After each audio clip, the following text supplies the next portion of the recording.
નમસ્કાર, હું છું સાવંત ઝાલરિયા. એશિયાના સૌથી જૂના અખબાર મુંબઈ સમાચારના ડિજિટલ પ્લેટફોર્મ પર આપનું સ્વાગત છે. તો જોઈએ આજની મુખ્ય અપડેટ.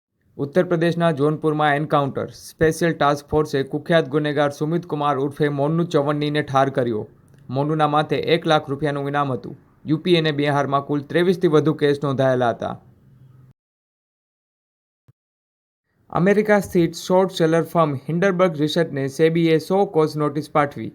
હિન્ડરબર્ગે ગત વર્ષે અદાણી ગ્રુપ સામે ગંભીર આરોપ લગાવ્યા હતા.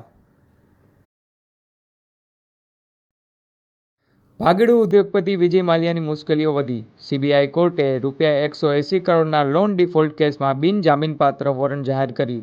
આ કેસ ઇન્ડિયન ઓવરસીઝ બેંક સાથે જોડાયેલો છે.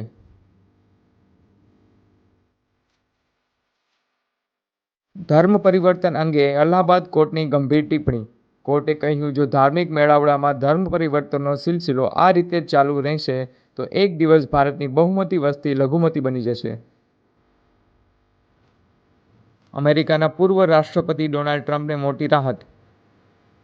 યુએસ સુપ્રીમ કોર્ટે સોમવારે એક ઐતિહાસિક નિર્ણય આપ્યો. કોર્ટે કહ્યું, તેઓ રાષ્ટ્રપતિ હતા ત્યારે લીધેલા નિર્ણય સામે કાયદાકીય કાર્યવાહી થઈ શકે નહીં. ગુજરાતમાં વરસાદી માહોલ જામ્યો. રાજ્યના 208 તાલુકામાં વરસાદ વરસ્યો. 24 કલાકમાં જૂનાગઢના વંથલીમાં 14 ઇંચ, વિસાવદરમાં 13 ઇંચ, જૂનાગઢમાં 11 ઇંચ, કેશોદમાં 10 ઇંચ અને ખંભાળીમાં 9 ઇંચ વરસાદ. ગુજરાતમાં પાલિકાઓ અને પંચાયતો માટે આવનારા 3 મહિનામાં સામાન્ય ચૂંટણીઓ યોજાશે. 10ને બદલે 27% ઓબીસી અનામતનો અમલ કરવા માટે નોટિફિકેશન જાહેર. એસીબીએ રાજકોટના suspended town planning officer MD સાગઠિયાની ઓફિસનું સીલ ખોલતા 5 કરોડથી વધુની રોકડ મળી આવી. 1 કરોડથી વધુની કિંમતનું સોનું પણ હાથ લાગ્યું. હજુ પણ કાળું નાણું મળે તેવી શક્યતા. પુણેમાં ઝિકા વાયરસના ચેપના 6 કેસ નોંધાતા ખળભળાટ. 2 ગર્ભવતી મહિલાઓને પણ ચેપ લાગ્યો. આરોગ્ય વિભાગ દોડતું થયું. મ્યુનિસિપલ કોર્પોરેશને ફોગિંગ અને ફ્યુમિગેશન શરૂ કર્યું.